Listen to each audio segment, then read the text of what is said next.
Business के लिए GST register करें या नहीं, और what is the right time और when is the right time to do the GST registration. तो आज की वीडियो में इसको जल्दी से समझेंगे एक छोटे से इंट्रो के बाद।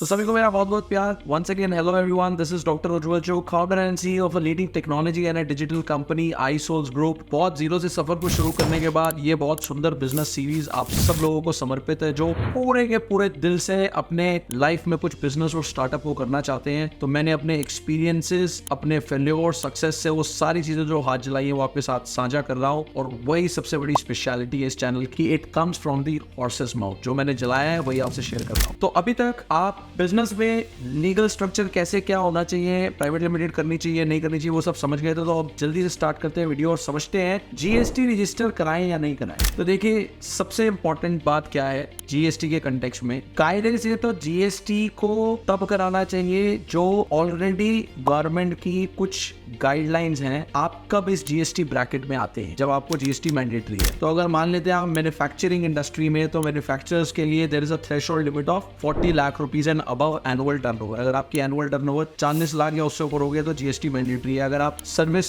इंडस्ट्री में डील करते हैं और पर्टिकुलर स्टेट में जो काम कर रहे हैं और 20 लाख से ऊपर की टर्नओवर हो चुकी है तो आपको जीएसटी कराना जरूरी है। ऐसे ही कुछ स्पेशल कैटेगरीज की स्टेट्स हैं जहां पर 10 लाख भी थ्रेशोल्ड है। बट अब सवाल ये आता है इन थ्रेशोल्ड्स के अलावा कि हमें कराना चाहिए या नहीं कराना चाहिए। तो देखिए जीएसटी आपको डेफिनेटली रजिस्टर कराना चाहिए। जिस स्टेट में आपने वर्किंग शुरू करी है उस स्टेट का, एंड ऑब्वियसली आप जिस स्टेट में अपने आप का काम करते जाएंगे हर जगह का कराना पड़ता है। बट जीएसटी रजिस्टर क्यों कराना चाहिए, मैं इसको थोड़े से अलग तरीके से समझाता हूँ। बहुत सारे लोग मैंने अक्सर मिलता हूँ तो वो देखते हैं, वो कहते हैं अरे यार मेरी तो अभी टर्नओवर क्या ही है, 5 लाख रुपए, 10 लाख रुपए, 15 लाख, क्यों ही कराना है, किस लिए टैक्स। मैं इसको थोड़े से दूसरे एंगल से देखता हूँ। देखिए क्या होता है ना, आप जब अपने पे थोड़ा सा प्रेशर लेते हैं या आप अपने शुरू से जब अपने सिस्टम को आप इस तरीके से स्ट्रक्चर कर देते हैं, जब आपको पता है ना कि मैंने बहुत बड़ी गेम खेलनी है और मुझे एक लंबी रेस का घोड़ा बनना है, तो उसके लिए जीएसटी रजिस्टर कराना बहुत जरूरी है। उसका सबसे पहला लॉजिकल कारण, मान लीजिए आज आपने जीएसटी रजिस्टर नहीं कराया और आप कोई प्रोडक्ट को इंट्रोड्यूस करते हैं और उस प्रोडक्ट में आप उसकी प्राइसिंग निकालते हैं मार्केट में, आप किस हिसाब से बेचेंगे। अभी क्या है क्योंकि आप उस एप्लीकेबल ब्रैकेट में नहीं है जीएसटी की और आपने कहा क्या ही करने की जरूरत है, नजरिया तो आपका ठीक है, मगर जब आप कॉस्टिंग्स करेंगे ना उस प्रोडक्ट की तो आप कॉस्टिंग्स में उस पर्टिकुलर टैक्स को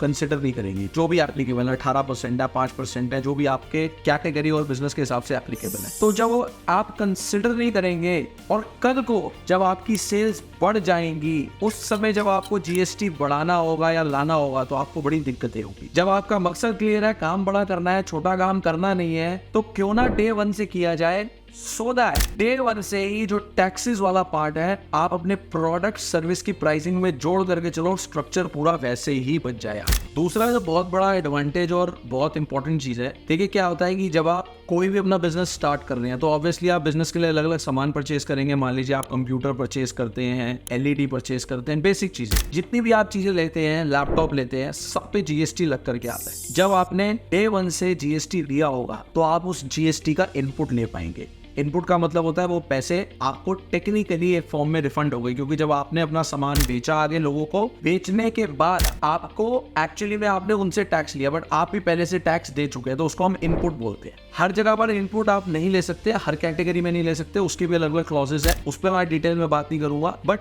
मोटा मोटा जब आप इसको समझेंगे तो जीएसटी आपको डे 1 से, अगर आप सीरियस बिजनेस कर रहे हैं, बिल्कुल लेना चाहिए। क्योंकि आज की डेट में बहुत सारे जब आप चीजों को ओपन करने जाते हैं वहां पर जीएसटी मैंडेटरी है। फॉर एग्जांपल जब आप बैंक अकाउंट खोलने जाएंगे ना, बिजनेस अकाउंट, इवन अगर आप प्रोप्राइटरशिप फॉर्म पे भी है तो भी आपसे जीएसटी मांगा जाएगा। इवन सबसे बड़ी बात, अगर आप ऑनलाइन पेमेंट गेटवे ले रहे हैं, मान लीजिए आप कहते हैं जी मुझे अपनी ऑनलाइन में पेमेंट का सिस्टम लगवाना है, मैं कोई ई कॉमर्स शुरू कर रहा हूँ, बहुत सारे पेमेंट गेटवे कंपनीज ने इसको कंप्लायंस कर दिया, जैसे कि रेजर पे हो गया, पेयी हो गया, उन्होंने कंप्लायंस कर दिया जी बिना जीएसटी के वो आपको पेमेंट गेटवे नहीं। तो जीएसटी मैंडेटरी भी है, उसके फायदे भी हैं। थर्डली आप पे वो एक प्रेशर बनाता है एक्सपैंड करने का। और चौथा, जब मकसद बहुत बड़ा है तो डे 1 से आपकी प्राइसिंग सिस्टम पहले से ही टैक्सेस के हिसाब से एडजस्ट होगी, जिसकी वजह से जिस दिन आप 20 लाख से ऊपर की सेल को हिट करोगे या 40 लाख अपनी कैटेगरी के हिसाब से थ्रेशोल्ड सेल्स को क्रॉस करोगे तो उस दिन आप ये पूरी प्राइसिंग्स नहीं हिलेंगी, क्योंकि उसमें से पहले से ही आप टैक्स को कंसिडर करके चल रहे होंगे। तो अगर आपने अपना बिजनेस स्टार्ट कर दिया है, प्लान कर रहे हैं,